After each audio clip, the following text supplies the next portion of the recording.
This video is brought to you by Harold Sack, who gave me a massive 1 year's worth of subscriptions on Patreon. Couple of mono green commanders, Ghalta Stampede Tyrant versus Selvala. And what a shame, that is missing a green source. So we'll have to get rid of that. We are on the play here. Okay, not going to get into lands in the mono green deck apparently. We go down 2 cards. Okay, it's one of those games. Alright, well the fast mana might get us back into that. We will keep it and have to get rid of 3 cards, so that can be a Verdant Catacombs and a Forest. I suppose it will have to be the Thorn Mammoth. And we just pray that we can get into creatures to cheat in with the Ghalta. So we'll play out the Sol Ring with the Mana Crypt. And that way we can hold up green mana and empty our hand for the Nature's Law. But our opponent well and truly has the advantage against us here. Don't even have all the green mana for our commander yet. So yeah, what we'd need here is a means of getting into our commander or some form of a big creature, followed by some card draw. Bit too much to ask. We'll probably get lightning bolted to death by the crypt before that happens. Okay, there's more mana with a Karametra's Acolyte, so might as well get it in. Should probably be able to play pretty much everything we draw into at least.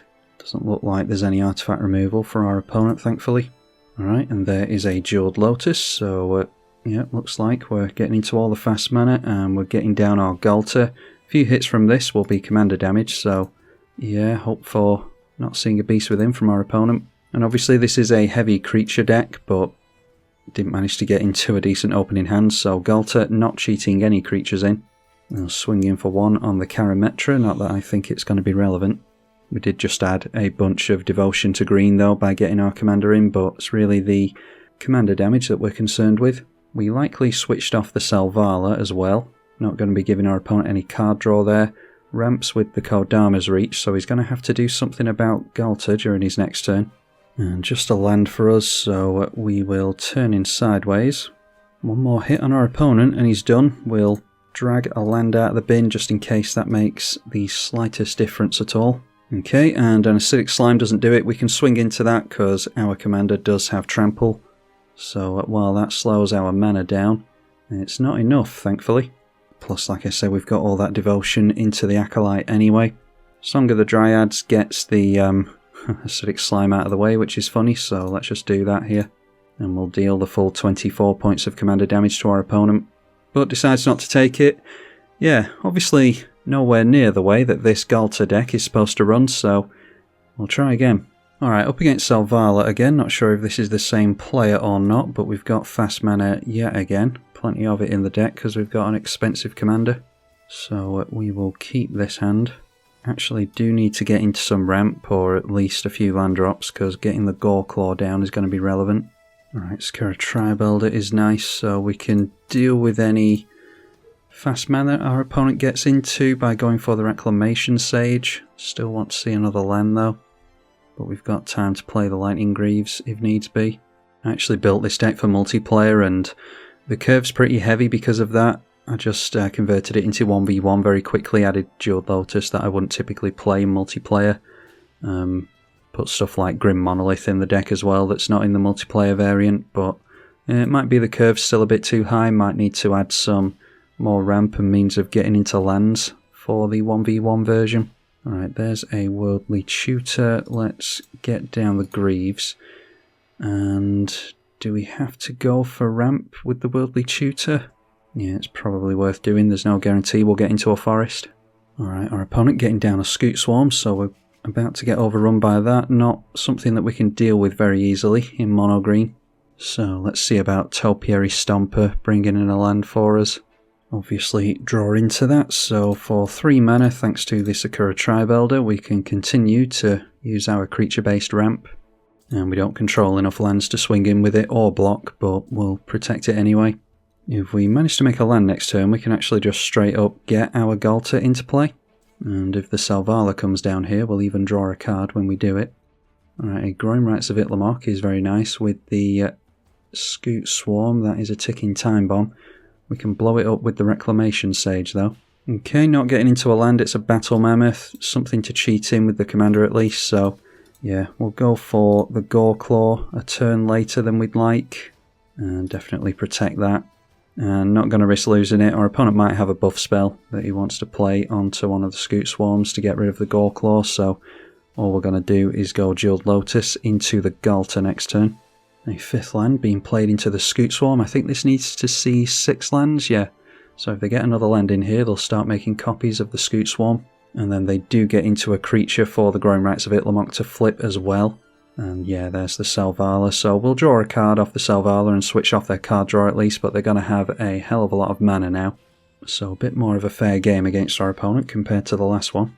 Alright, and we draw into Farhaven Elf, so no means of refilling our hand unfortunately, but just need to hope that our opponent can't overrun us next turn.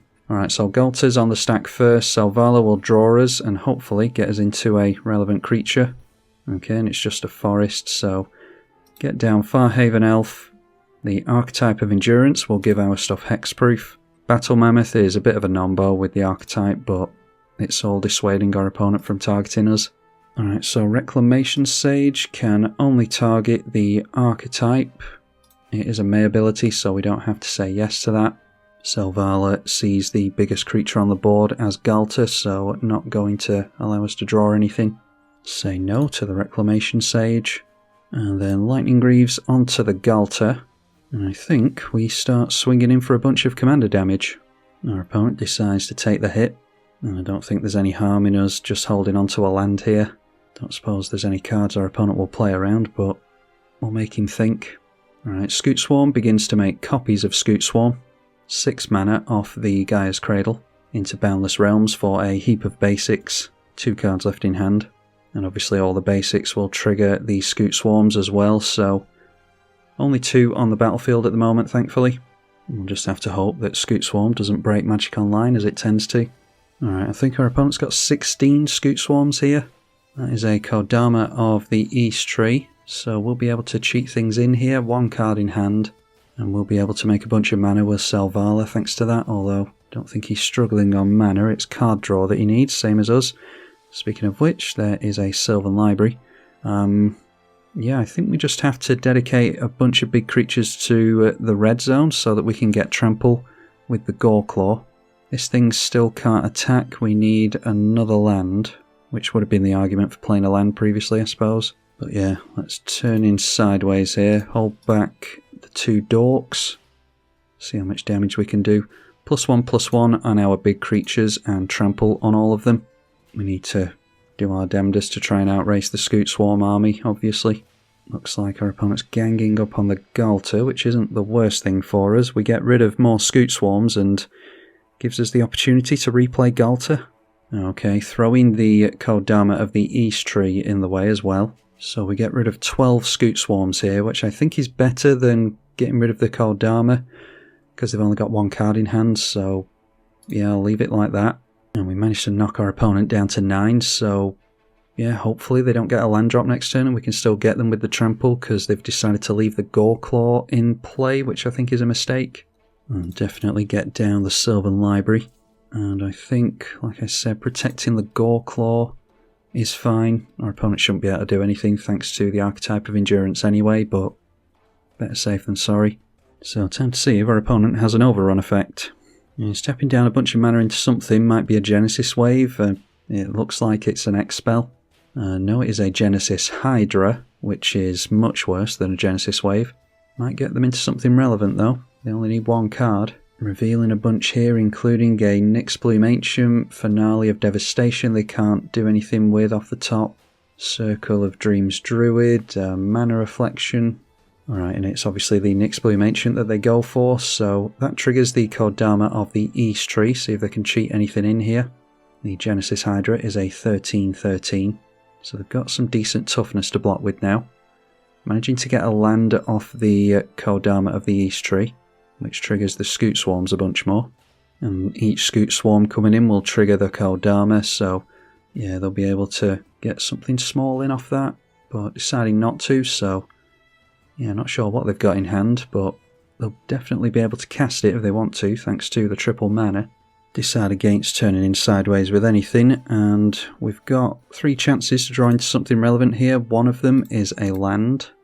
Alright, it's just all mana here, so yeah, we'll pay 4 life to keep a forest. and then put one on top, ready to shuffle away with the 3 visits. I imagine we're just about done here. I pointed it out before, but this is the issue with Jeweled Lotus. It gets you your commander out really quickly, but it also adds commander tax to your commander much more quickly, because even after the 3 visits and the land here, we're going to be a couple of mana away from getting our commander in. So there is a downside to the Jeweled Lotus.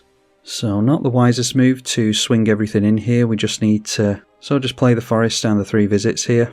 And that sets us up, as long as we keep the Goreclaw, it sets us up for putting some creatures in our hand and playing out the Ghalta next turn. Yeah, not the wisest move to swing anything in here. We're just trying to live to fight another day, get ourselves another turn. Another army of Scoot Swarms on landfall. And now the 13/13 crashing in towards us, probably worth a chump block, because that doesn't have trample. So we'll throw Farhaven Elf underneath that. And it seems as though we've survived another turn, so hope for some good stuff off the top here. But it's just more mana, unfortunately, so yeah, we'll put the land on top. We'll make a land with the Rampant Growth, and that will get us a shuffle as well. I'll risk taking 4 with the Sol Ring. Could play the Ghalta here, ready to maybe swing in with it, but our opponent's got a bunch of Scoot Swarms to jump in the way anyway. So yeah, I'm not really sure what we want to be getting into at this point. It's not like we're going to wipe the board in a mono green deck, but yeah, we'll see what happens. It's a fun game regardless, our opponent getting us back for the previous one, if it is the same opponent. Seems as though our opponent has drawn into a big mana spell. It is Karametra's Acolyte, so both of us just drawing into more and more mana. Noteworthy that us getting down our Ghalta to draw with the Selvala wouldn't have worked either, thanks to the 13/13 Genesis Hydra. Should start committing more to the red zone with the Scoot Swarm. They could be chipping away at us here. It's not like they're going to struggle keeping them in play. Not even swinging in with the Genesis Hydra now, curiously. Alright, so we get another chance with this Sylvan Library, but again it is just more mana. Yep. Do get into a Guy's Cradle though, so it can be at top of the library, shuffle it away with the Nature's Law. So play a Guy's Cradle of our own, and that can be the Ghalta. Obviously no creatures to cheat in, and no means of card draw from Selvala, unfortunately. Yeah, we're being given too much time here. Our opponent should start swinging in with these Scoot Swarms, I think, and begin to chip away at us, especially when we're taking life to the Sylvan Library. But getting a 12/12 in the way is a decent blocker, if nothing else. More mana in Explosive Vegetation, which may well break the client because of all the Scoot Swarm triggers here, so I'll cut all this out, but see you in half an hour. Alright, so eventually get all the Scoot Swarms in. Our opponent's got 1 card in hand. I'm hoping he doesn't make landfall again. I don't see that there'd be a reason to. And still not turning sideways. I'm not sure why he's so worried about losing these Scoot Swarms. I think he's got enough. We get another chance with the Sylvan Library. A Thorn Mammoth. Don't think he's going to be of much use to us, unfortunately. And you'll never guess, it's even more mana. Demolition Field can have us shuffle again, so that on top. And we might as well keep hold of the Thorn Mammoth. Gaia's Cradle taps for 6, blow up their Gaia's Cradle. Oh, actually, should we do that because it's landfall again? I'd rather they just had the mana, actually. So let's just get down the Thorn Mammoth for the hell of it. And we will get rid of their Nyx Bloom Ancient. Yeah, it's a shame that we can't deal with a bunch of their mana here, but they've got a hell of a lot from the Karametra's Acolyte anyway. Yeah, we'll make landfall with this, unless our opponent failed to find, but might not think about that, so don't want to break the client by allowing them to get into landfall with the Scoot Swarm, otherwise we should be taking them off mana with this. But if they get into some kind of Genesis Wave effect, it'll be funny anyway, so we'll hand it to them here. Our opponent's played a land into the Scoot Swarm, so we're waiting for an age again. Yeah, so the client hasn't crashed yet. It's taking absolutely forever to do all this. Our opponent has a Selvala and a Kodama trigger with each Scoot Swarm that comes down. And, I mean, he doesn't need Craterhoof for any overrun effect here. All he needs to do is start going wide with all these Scoot Swarms. Yeah, Scoot Swarms without Summoning Sickness, he's got like 30 odd of them. And then some big creatures to turn in sideways as well if he wants, so yeah, he might just have us here without playing the land, but we shall see in a second or two for you, and another 10 minutes or so for me. public service announcement while we're here actually. If you play Magic Online or even Magic Arena, Arena handles it better, but yeah, if you've got a bunch of Scoot Swarms like this, don't play Landfall into it. It takes absolutely forever to resolve, especially on Magic Online. And like I said before, there's actually no need for it here. Our opponent could just go wide on us. You risk the client crashing as well, which we've seen on Magic Online lots of times, especially with Scoot Swarm, but with lots of permanents in general, lots of treasure tokens, things like that. So if you're looking to get into Magic Online, you just need to be wary of this type of thing, and try and be courteous to your opponent as best you can as well. Yep, and here we go. Not sure if this is Windows or if it's Magic Online, but it's starting to bug out here. And the client's completely crashed here. I've just been sat here on this frozen screen for ages, so I'll assume that it's done there. That's why you don't mess around with a billion Scoot Swarms. All our opponent had to do there was turn in sideways, and will probably have us, if not this turn, then next turn. So we'll try it again and see if we can get this Ghalta to actually do what it's meant to do. Alright, let's try again up against another mono green player. It's Gargos this time. And heavy hand, we've got lands but no ramp. So we mulligan, got plenty of ramp in the deck, so we should be getting into it. Alright, that's looking pretty good. So if we keep there, do we risk getting rid of the Reclamation Sage? Our opponent might get into fast mana, but yeah, maybe getting rid of the Solemn Simulacrum's fine. We'll have 1, 2, 3, 4, 5, 6 lands, assuming that we don't draw into any more. So yeah, we'll get rid of the Solemn just in case we want to blow up some fast mana. Castle Garenbrig comes into play tapped thanks to not having any forests yet. And the 6 lands will be able to make additional mana through the Castle Garenbrig for our commander. There is the Sol Ring. Our opponent's unfortunately going to be able to make use of it next turn. Drawing to a Temur Sabertooth. So we'll be able to make use of the Reclamation Sage multiple times potentially. Okay, just getting into an Explore. So we're able to float a mana, play another land, and then some ramp in the form of a Mana Dork with the Elysian Caryatid. So didn't make too much use of the Sol Ring there. Archetype of Endurance we see again, so let's go for this Rec Sage and deal with the fast mana like we said we would from the beginning of the game. Knocking our opponent down to 4 mana. Might keep them away from the Gargos this turn.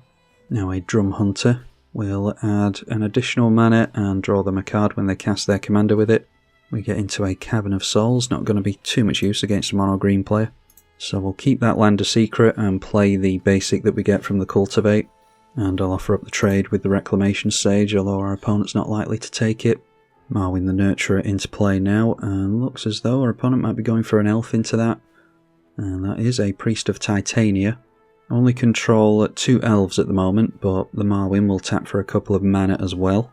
Alright, and there's some fast mana for us, so we can definitely get down our commander here. Play Cavern of Souls, naming Dinosaur.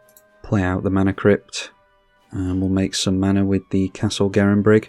Don't have anything too crazy to throw out with the Ghalta, unfortunately, but can make use of the Temur Sabertooth maybe.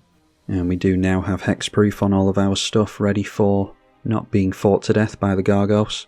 Topiary Stomper ramps us, and we'll offer up a trade with the Reclamation Sage again. I've forgotten actually, Priest of Titania counts every elf on the battlefield, which does include the Reclamation Sage, so that will actually tap for more mana than I said previously. Some old school wording on that card. Another elf thrown into Marwyn the Nurturer, so not going for the Gargos, just instead deciding to further ramp with the Wood Elves, plus counter on Marwyn again. Can probably still afford their commander actually, that's 4, 5, 6, 7, 8, 9, 10, yeah definitely. So yeah, throwing out the Gargos Vicious Watcher, and an Evolution Sage there, so wanting to proliferate for whatever reason. Maybe looking to target this and put plus counters on it. Anyway, Drum Hunter going to draw our opponent a card, and like in the previous game, we are in top deck mode here. Seems as though this is going to be a regular occurrence. We do have a decent amount of card draw in the deck, but it's not enough apparently. So just getting into a forest. Maybe could have cracked the Blighted Woodland in response to, or during the upkeep before the draw, but I don't think it decreases our odds that much. So we'll crack the Blighted Woodland now. And then if we play a land, we can go for the Temur Sabertooth. And that allows us to bounce the Topiary Stomper just so that we can replay it again here. Getting multiple lands out of our library during this turn. So while we've got Indestructible on the Team of Sabertooth thanks to its own ability, we might as well swing in with it. Don't particularly care if we have to recast the Ghalta, although I don't think they're going to block enough to get rid of that anyway. So at the very least we're threatening commander damage again, but really want to be drawing a hell of a lot of cards with this, preferably with this ability still on the stack, and then we can cheat a bunch of creatures that we draw into at instant speed. Well, that obviously relies on us getting into the right cards. Alright, so Evolution Sage, able to proliferate another counter onto Marwyn. I'm assuming that there's more plus counter shenanigans for Evolution Sage to become relevant in the deck. But I think the archetype of Endurance might be really saving us here. Tapping down a hell of a lot of mana here though, so not sure what they're going after. There's a Voracious Hydra, so that costs less thanks to the Gargos. It does have Trample, and it ends up as a 40-41, so yeah, we're not the biggest, baddest kid on the block anymore. Drawing another card to the Drum Hunter, and we're just praying that we don't end up getting into another land here. But of course we do, so yeah, just drop the Wooded Foothills. We'll wait for this thing to swing in at us. It might be that our opponent's able to go wide here. We'll be able to make the Team of Sabertooth indestructible and block with that, block with the Ghalta as well. Reclamation Sage can be the thing that gets bounced, just in case we're able to make use of replaying that. But as long as the creatures that are attacking don't have Trample, we can also do some blocking and then bouncing with the Sabertooth. It's really this thing that we need to worry about though, obviously. And that's exactly what we needed, something like that, a Shamanic Revelation. So our opponent getting into the card draw unfortunately goes back up to 32 life with that as well. So now seeing a Green Sun's Twilight where X is 5, reveal the top 5 cards plus 1. So the top 6 cards, choose a creature and or land from among them, put them onto the battlefield. So revealed here we see Forest, Entish Restoration, Vastwood Hydra, Inspiring Call, and an Arbor Elf. So not putting anything into play there, strangely.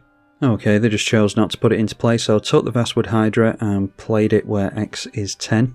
Alright, and amazingly not swinging in with a 41-42 Trample for some reason. Okay, fine, I suppose. We'll crack the Wooded Foothills to pull more lands out of the library. Drawing another card with that Drum Hunter. Do we want to bounce anything with Team of Sabertooth? I don't think we particularly need to recast anything. And discarded hand size, Tandem Takedown, a Path of Ancestry, Smell Fear, yeah, so getting rid of the fight stuff. Alright, Meteor Golem is the exact type of thing we wanted here, so this isn't a green creature, is it? Yeah, just any creatures, so we'll add a mana through that. So we'll play ourselves a Meteor Golem, definitely blow this thing up before it can deal any damage to us, although our opponent doesn't seem all that eager to do that. And then if we bounce the Topiary Stomper back to hand, we can play the Topiary Stomper again and still have 2 mana held up ready to bounce Meteor Golem back to hand, so I think that's fine. Slow and clunky way of ramping. Alright, so we might be able to get our opponent to double block here. So do we swing in with the Ghalta? We can maybe take this thing down before it gets any more plus counters and trample on it and stuff and becomes more of a threat. Yeah, I think we're best holding back because our opponent might be able to get haste or something like that going. He's got 7 cards in hand, so he's still at an advantage over us. Domesticated Hydra now, and as long as it's monstrous it has trample. So that's definitely something to blow up with the Meteor Golem as well. Got a lot of mana they can put into that. Evolution Sage, deciding not to put plus counters on the Domesticated Hydra before playing the land. Do get an additional counter on the Hydra and Marwyn though. And then a Briar Hydra has trample as well. And then Monstrosity being placed on the Domesticated Hydra, so that now an 18-18 with trample. So I've got a couple of tramplers to deal with here, but dealt with the big threat of the 40-odd powered Hydra, deciding not to swing in again.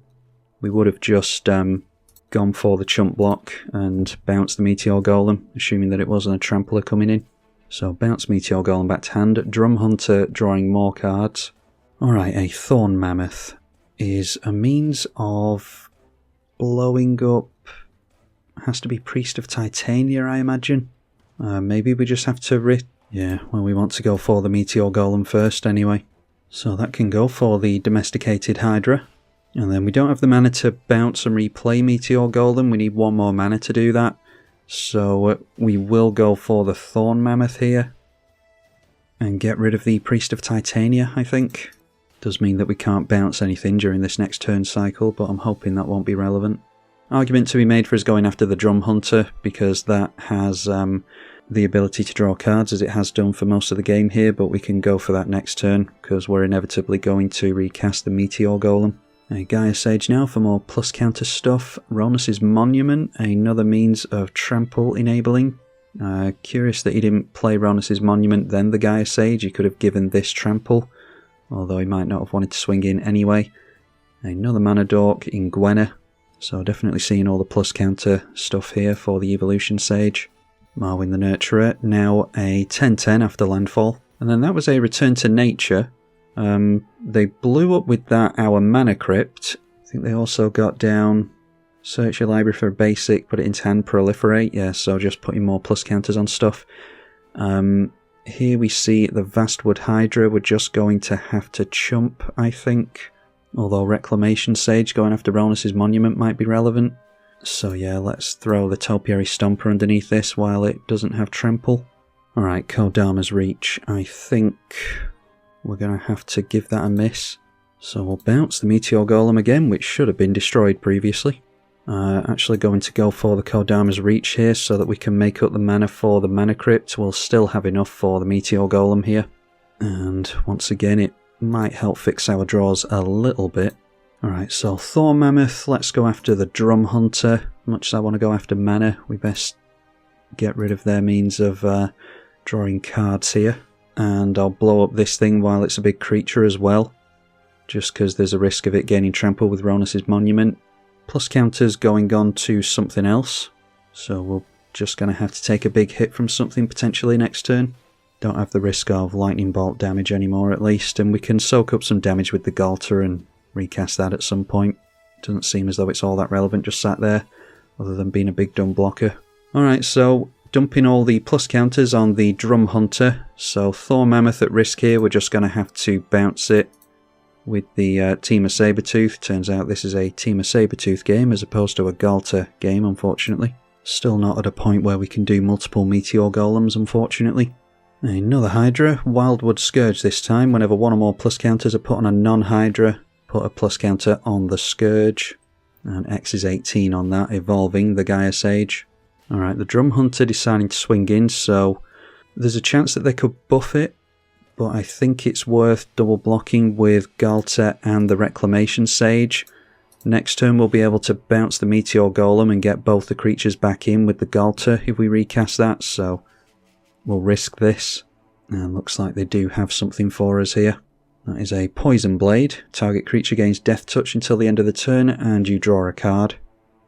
So Gargos not able to fight something thanks to Archetype of Endurance still keeping us in it, but do manage to get rid of that big Drum Hunter, sending our commander back to the command zone. Evolution Sage continuing to get landfall and proliferate.